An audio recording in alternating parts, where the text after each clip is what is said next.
So just a few more words about my career. I've kind of had, since in my adult life, I've had three careers. One is working as a local church pastor, replanting a church and planting a church for the first time. That took roughly 13, 14 years of my life. Then working for the Bible Society as a researcher and, if you like, theologian, missiologist. So working more on the theory. And then I was there 15 years. And now 16 years, I've been working with students to try and bring practice and theory together. And it's all about how can we be more effective as a missionary in this strange European soil. And what fascinates me about the whole question that we're going to open up tonight is simply the fact that for hundreds and hundreds of years, missions have gone out from the West to the rest. This has been, Europe in particular, has been the secure sending base for mission. And then suddenly, in a very short period of time, Europe becomes the mission field. And now we are the receivers of missionaries from many other lands. And it's such an astonishing turnaround that it's bound to cause us to ask all kinds of questions. And those questions are further prompted by the difficulty that we know we all have with reaching people with the gospel. Not just the disinterest in the gospel, but maybe even we could say the hostility towards the church. And if we think about the years of European history, the most astonishing thing is that a culture could turn its back on the very foundation of its own life and culture. So it doesn't matter whether it's in the world of education or science, or in the worlds of music or arts, or almost any aspect of European Western life owes it so much to the gospel. The idea that one should just abandon that is really quite an astonishing notion. And I noticed this particularly because in my mid-teens, I lived in Scotland at a time when we could say Christendom still existed. In other words, in that environment, pretty much everybody was a Christian. All my friends were Christians. And if you talk to people in the street and ask them about their religious affiliation, they would all say they were Christian. Now, it may well be that they didn't actually attend church, but they knew which church they were not attending, if you see what I mean. In other words, they had an expectation that they were actually a member of a church, even if they weren't strongly connected, and that they would have their children baptized there, or they would be married there, or certainly they would be buried by the minister of that particular church. So the cultural connection with Christianity in the church was immensely strong. And then in the midst of that, in 1964, just as the Beatles were coming on the scene, our family moved to England, where Christendom had already gone. My new friends were not Christians and couldn't even think of a reason why they might want to attend church. And the society around us was indifferent, let's say, to the church. And then my first church was in a city, Birmingham, where people were not just indifferent to the church, they were hostile. They were almost angry with the church. They were very dismissive of anything to do with Christianity. And because that happened, that impacted me over a single decade, the decade of the 1960s. I wanted to know what has happened, what kind of explosion has taken place here, such that 50% of those who attended church at the beginning of the decade no longer attended church at the end of the decade. The church in England, at least, not Scotland, not Northern Ireland, not Wales, but the church in England suffered this catastrophic fall in numbers, unprecedented within a single decade. And what I've noticed as a European is that since that time, that cultural explosion, which began in England and to a certain extent began in the United States, has gradually spread to many other parts of Europe. So the same phenomenon has taken place at a different time and at a different pace and with different manifestations. It's different, obviously, in Eastern Europe than it is in Western Europe and so on. There are different shades. It's different in Protestant Northern Europe than it is in Catholic Southern Europe. But nevertheless, the same basic themes are repeated again and again and again. So what was it that happened in the 1960s? What caused that explosion? And what can we do about it? So what I'm going to do is I'm going to spend a few minutes describing the phenomenon, explaining the problem, if you like. Then we'll have some Q&A, some clarification, and then I'm going to spend a little bit of time exploring how we might respond to all of that. Is that all right? Hopefully, understandable? Yes. Okay, good. So let me begin. What was it that was so special about the 1960s that caused this kind of explosion? And there are two things that we can point to straight away. First of all, there was a new phenomenon that came into being after the Second World War called the baby boomers. There were lots of babies born after the men returned from the war. And so we're dealing with large numbers of young people who grow up in a particular period of time. And we begin to see that there was something quite distinctive about these people. For a start off, somebody coined a name for them. They called them teenagers. Now, you might say, well, there's always been teenagers. Well, curiously enough, the term wasn't used until 1952. That's the first time we see it in literature. Now, why did somebody have to invent a name for this age group? Well, there is a reason, apart from the sheer numbers of them. And the primary reason was that it began to be obvious that this was a different cultural group. Before the war, and for decades and centuries before that, you didn't have this in-between group. You either had children who were at school, or you had children who had left school and became adults almost overnight. That was the way life used to be. It still is in many parts of the world, but that suddenly changed in the Western world. And you had this period of time that began to emerge when young people would receive further education. They had money, and that money was disposable. Before this period arrived, the expectation was that when you left school, you would go straight to work, and you would probably go into the kind of work that your parents had been engaged in. You might go into the same industry, you might even go into the same office or the same factory. And you would dress the same way that your parents are dressed. You would like the same music that your parents liked. You would take part in the same social groups that they were involved in. In other words, you were becoming like them. Not so with the teenagers. In fact, they were quite proud of the fact that they were entirely different than their parents, and they were self-consciously different from their parents. They were embracing a new form of culture, new clothes, new music, new ideas, new philosophy, new worldview.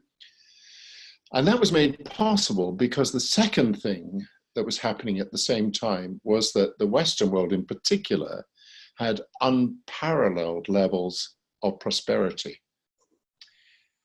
In the words of one British Prime Minister, "You've never had it so good." That's what Harold Wilson said in 1958. "You've never had it so good." And it was true. There was money around, and teenagers were able to enjoy that money. Now, what do teenagers do with spare money? Well, they tend to spend it on fashion, and they spend it on music, and they spend it on entertainment. In fact, all the things that were giving rise to a new kind of culture that was entirely distinct from that of their parents. So a cultural explosion. Now, why was it that that cultural explosion was so hostile to Christianity? Now, that's a much more complicated question.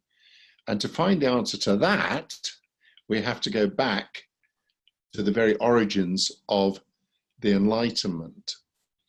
Something happened in the Enlightenment in Western culture, and it was the notion that it might be possible to live life without God. It was a new idea. Born in the Enlightenment, there was a skepticism about God. There was a questioning about God. Previously, it was unthinkable for people to imagine a life without God. But now suddenly it was thinkable, and people started to think it. And so one author describes the Enlightenment and what it birthed. We call it the modern world. One author describes the modern world, modernity, as a culture that had made a new wager.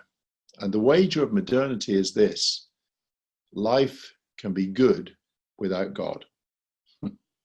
It was a new idea. Life can be good without God.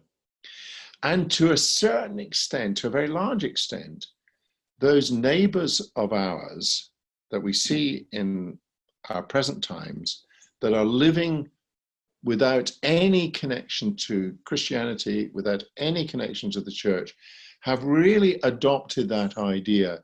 You know what? Life can be good without God.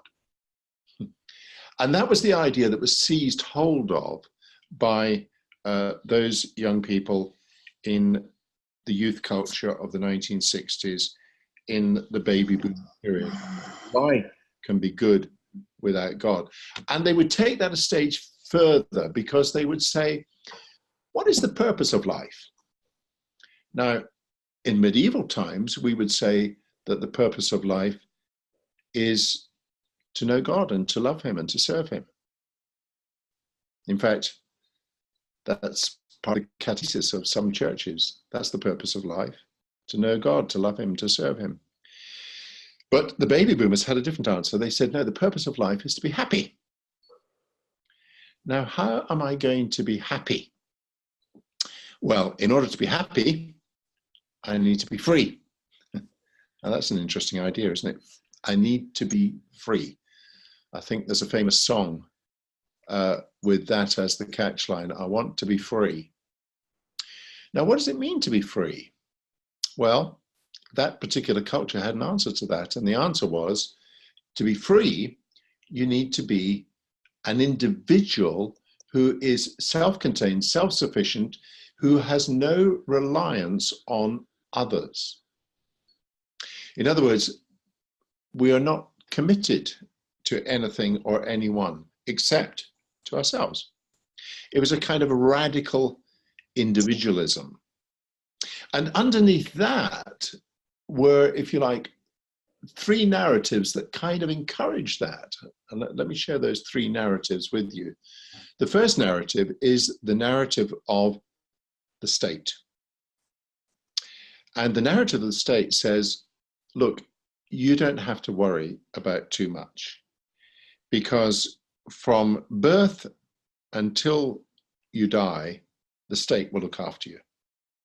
And that will take many forms. For example, you will now not be born at home, you'll be born in a hospital. In other words, healthcare is there for you from the state. You will be educated in schools that are provided by the state. Should you become unemployed for some reason, don't worry. We've got a safety net, a social security safety net that will mean that you don't starve. You have clothes, you have warmth, you have shelter. And for those who can't afford to buy homes, the state will provide rented accommodation at a reasonable price. So housing will be provided for you. And when finally you can no longer work, there's the pension that comes from the state that allows you to live out the remainder of your life with some kind of dignity. So there's a good piece of news. It is now possible to be, strangely, ironically, independent because of the state. It's a curious, it's almost a contradiction in terms, but actually it enables the individual to be free from want, from starvation, from many of the grim sides of life that medieval people experienced. The second theme, the second narrative, is the narrative of the market. And the market says, look, you know, the state can't actually do everything for you that you would like, but don't worry, because we, the marketplace, know how to provide for your needs. And your duty in this narrative is not actually to be a producer, which is what the state wants you to be, but to be a consumer. And as a matter of fact, the idea of consumption allows you to define yourself as you wish. You might remember Madonna, who used to talk about redefining herself in all kinds of ways. And you define yourself by the things that you wear, by the things that you buy, by the things that you consume, even by the brands that you adopt, whether it's in terms of a motor vehicle or in terms of clothing or in terms of the way your home looks. These are the things that begin to describe the sort of person you are. This is how you shape your identity. Your identity is no longer shaped by God. It's shaped by the material consumer items that you choose to purchase. And then the last, or the third of these narratives is the narrative of the self, sometimes called the self-actualization movement. In other words, the whole purpose of life is to find yourself. And if the state makes that possible by taking away need, and the market makes it possible for you to have increasing choices, well, still, you need some techniques and some therapies, some philosophies to be able to discover yourself. So if you like, that's the holy trinity of modernity: the state, the market, and the self. And these ideas combine to produce what we might call a radical individualism. And the point about radical individualism is that in such an individualism, we owe nothing to anybody. And one of the features of life as we've come to know it in these last decades has been the difficulty of any institution to command loyalty. It doesn't matter whether it's the church, or whether it's political parties, or whether it's trade unions, or whether it's the Boy Scouts, or whatever institution it is. Actually, the sense of solidarity that used to keep these institutions functioning well has evaporated. And in its place, people ask of these institutions, well, not what can I contribute, but what are you going to do for me? I will only identify with you if I'm able to see what you do for me. That's a complete reversal of what used to happen before that time. Now, the problem with that radical individualism is it not only applies to social institutions like organizations, but it also applies to social institutions of a more human kind, like marriage and family. And so what you'll sometimes hear from people in these last decades is, I'm all in favor of marriage, and I will be committed to this marriage as long as it works for me. But when it ceases to work for me, I'll end it, because I'll no longer be happy and I'll seek happiness with someone else. Radical individualism. It has no commitments other than to the self. Now, it doesn't take a genius to see that this probably isn't going to work very well. But it is nevertheless the culture that has shaped so much of the reality around us. And what it's done is it's produced alienation, isolation, loneliness. It's produced a kind of despair where, ironically, the loneliest place in which to live is a city, because actually we've lost the art of forming relationships and of building solidarity with others. Curious, isn't it? That's the situation that we've arrived at because of, if you like, the false hopes of modernity. In other words, the original wager of modernity, life can be good without God, is in a certain sense unravelling. But here's the problem. In the midst of all of this, you would think, well, if it's unraveling, then perhaps people will return to the church, return to the gospel. But no, they don't.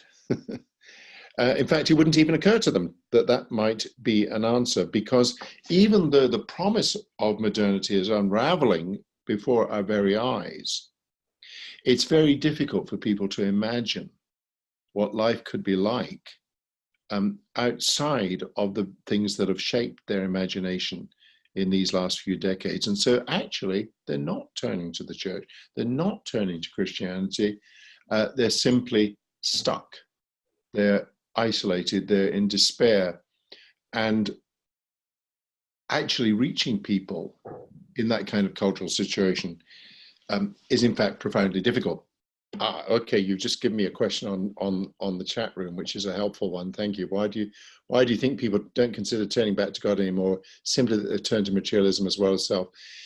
Yeah, I think the culture that has been formed out of these three narratives actually just doesn't see God as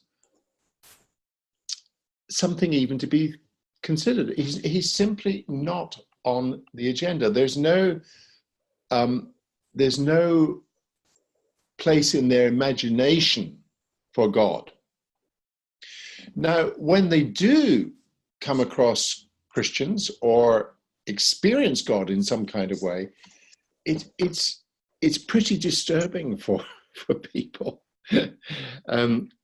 We sometimes have people visit our church who come because they really want to get married there, and so they just feel they need to attend, but then they're not really looking for God. And then suddenly they experience God. And it's quite overwhelming for them, because they just break down in tears. and they say to me afterwards, I'm so sorry I behaved that way. After all, we're English and we don't behave in that way. I don't know what happened. Well, do you think you met with God? And the response is often something like this: do you know, I think that is what happened. And do you know what? Without realizing it, I've been looking for that all my life, but I've never experienced it before. I think this is the situation of many Europeans, that they are so separated from any thought about God or experience of God that it's actually quite a shock when they begin to experience something of him, and they're not even sure what to do with it. So this is a pretty extreme form of it's not even atheism. It's because the atheism implies a thought through unbelief. This isn't a thought through unbelief. It's an existential unbelief. So what do we do about it? Let's come to that second part now as we begin to think about a response. And I think one of our problems is that we in the church have also been raised in this culture. And what modernity teaches us, and what we as Christians have tended to absorb, is something like this. Modernity has a kind of way of approaching problems. And the mindset is something like this. There is a problem. Let us analyze the problem. And as we analyze the problem, we will find the solution, and then we apply the solution, and something will change. That's the way in which modernity thinks. But here's the problem. This isn't that kind of problem. It's not open to that kind of analysis. That doesn't mean that we suspend our intellect, far from it. We need to use our intellect all the more. But actually we're dealing with a completely different kind of problem. Now, what has happened very often in the church is that because we ourselves are shaped by the very culture that we're trying to reach, very often what we've resorted to is, well, we need to do church, but we need to do it better. So let's get better preachers, let's get better music groups, let's get more comfortable chairs, let's get better buildings, let's get, and let's attract people with, if you like, a very entertaining form of worship. In fact, you almost hear people saying, well, I'm bored by this, and if you don't entertain me, there's a new church in town that will entertain me better. We can never win by playing the game of the culture that we're actually trying to reach. The future is not about doing church better. It's about rethinking the mission of the church from the ground up. And the first thing that we have to realize is that actually we are not the agent. God is. Now that's a bit of a shock to those of us who've been brought up in modernity, because in modernity, we've thought for a long time without realizing it, well, no, actually we are the agent. Of course we pray, but we're only really praying to ask God to bless what we're doing. Lord God, please help us to do what we're doing and to do it better and to be more effective. But actually, that's not really going to change anything, because actually we are not the agent. And if when we look at the parables of Jesus, again and again and again, we see that God turns up and surprises us. And actually, the starting point is not so much what are we going to do? The question is, well, what's God doing? What is God doing? What's he doing in our culture? What's he doing in our neighborhood? What's he doing actually outside of the church that we can begin to connect with and begin to say, do you know what? We're helpless unless God takes the initiative. We are really helpless unless God takes the initiative. So part of the answer is, if you like, to return to some of the ancient disciplines of prayer, of waiting on God, of looking for God, of hungering for God, regaining a sense that God is the agent. One of the immense privileges that I have is that 50% of my students were not born in the West. They were born in Africa or South America or Asia. And what I notice with these students is that they haven't lost the sense that God is the agent. And so I notice that these students of mine who still have this strong sense that God is at the center of everything, they see God where I don't see God.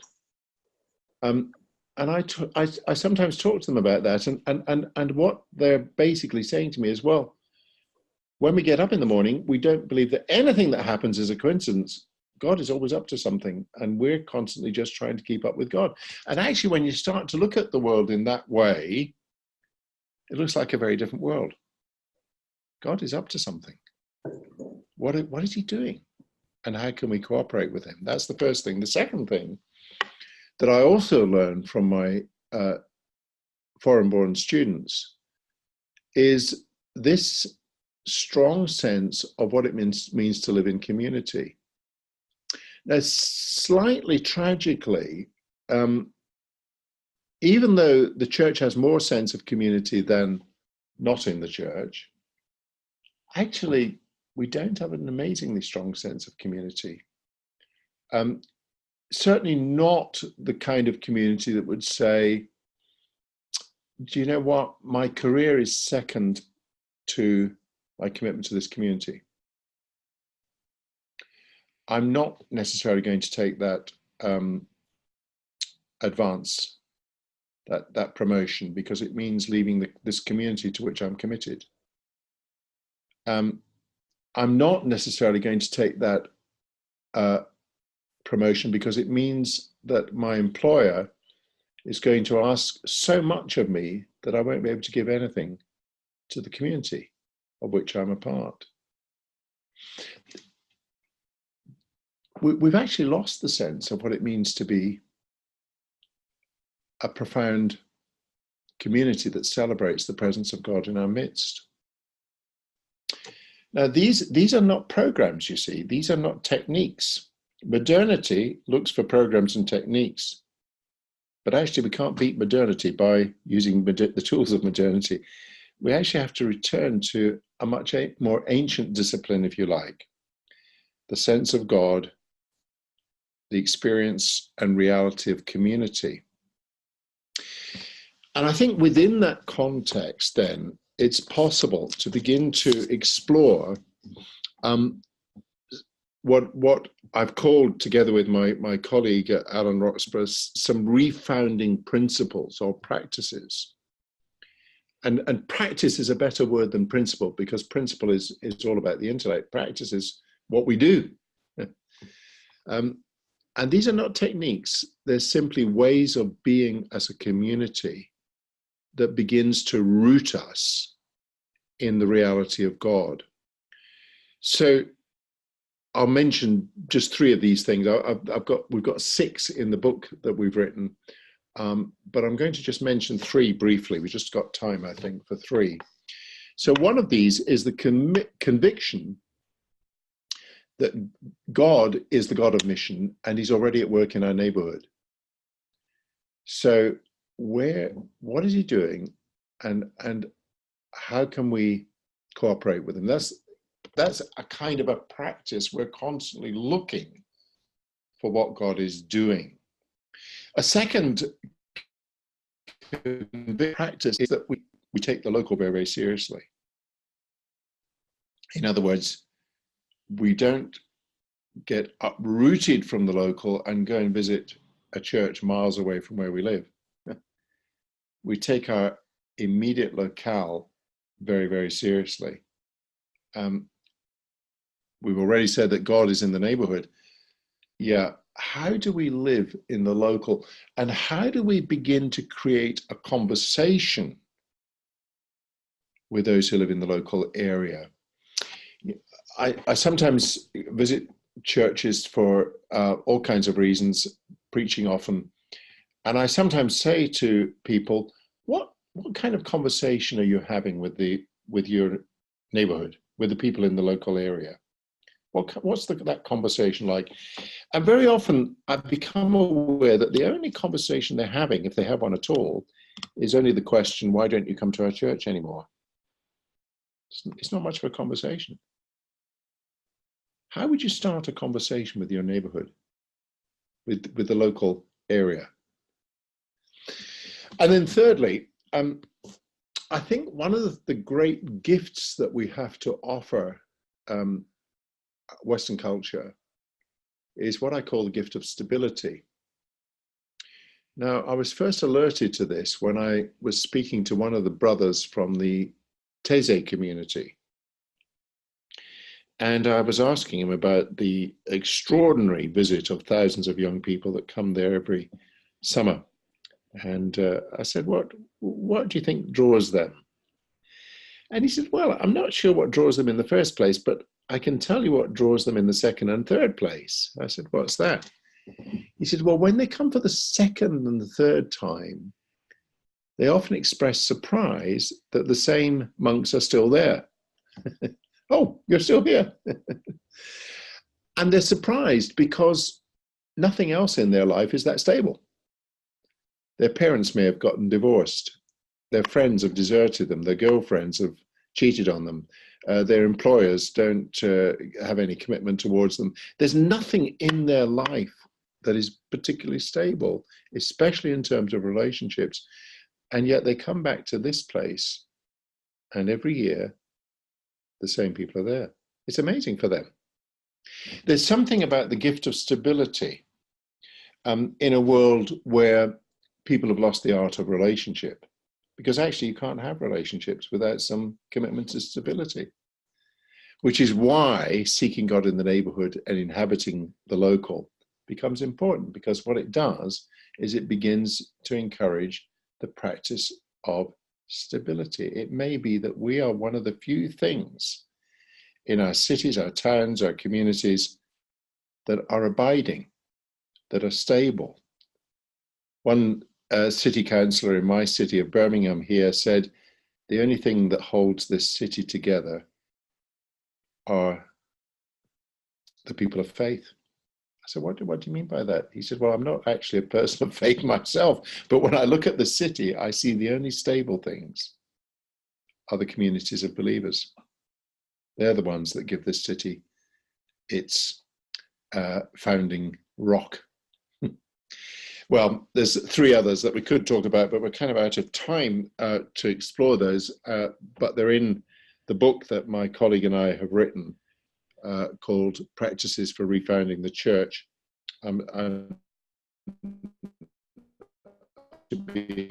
Say any more than that about it, other than it is a resource if you should care to use it. So let's just open that up for a bit and let me ask the question again. Is what I've said about some kind of response clear? It may be disappointing to you because often I'm asked, well, what's the 7-step strategy? What's the program? What's the technique for turning all this around? And I have to be honest and say that there honestly isn't a technique. It is more the business of how we live our lives as not just as individual Christians, but as Christian communities that's going to break through. But here's the difficult news. This is not a quick fix. It's not a 1-year thing. It's not a 5-year thing even. It's probably going to take a generation to begin to make the difference. But here's the promise. If we do our bit, it's amazing how God will respond and start to do things on the back of that, which will truly amaze us. I believe that. And even in my short ministry, I've been in ministry nearly 50 years now. It's long in terms of my life, but it's short in terms of the history of the church. Even in that period, I could say this: when I first started ministry, to see somebody come to faith was a miracle. It was astonishing. It was almost headline news. It's not like that now. It's much, much easier to see people come to faith. When I first started ministry, people were still leaving the church in huge numbers. In these last few years, the church in my land has started to grow again. And I'm really encouraged by that. And I think that will begin to happen in other lands too, as we learn to discover again what it means to live patiently as the Church of Jesus Christ. So let me stop. Are there things you want to comment on, or things that you want to respond to?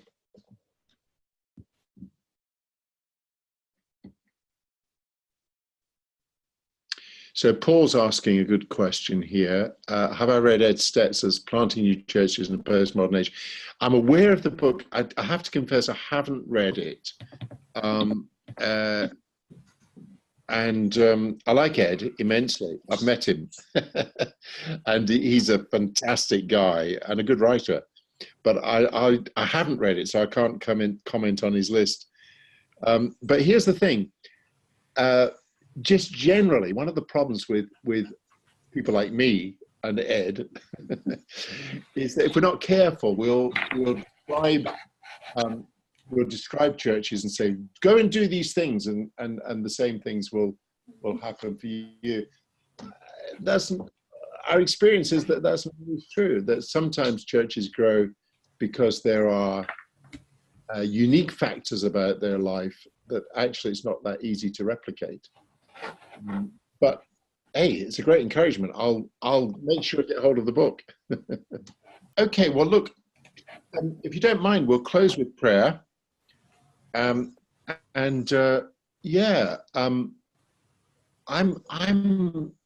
naturally an optimist, but I hope I'm not a foolish optimist. I think I'm an optimist because I see what God is doing in Europe today. And I feel positive about what can happen in the future. So let's just pray. Heavenly Father, we thank you that you are a mighty God and that you still love this continent of Europe, which has given many good things to the world. And we pray that you would forgive us, that you would not forget us, and that you would help us to see a different future, a return to a culture that honors you, that desires you, that seeks after you, that worships you from the depths of our being. So bless the ministries of all who are here tonight and encourage us as we go forth in Jesus' name.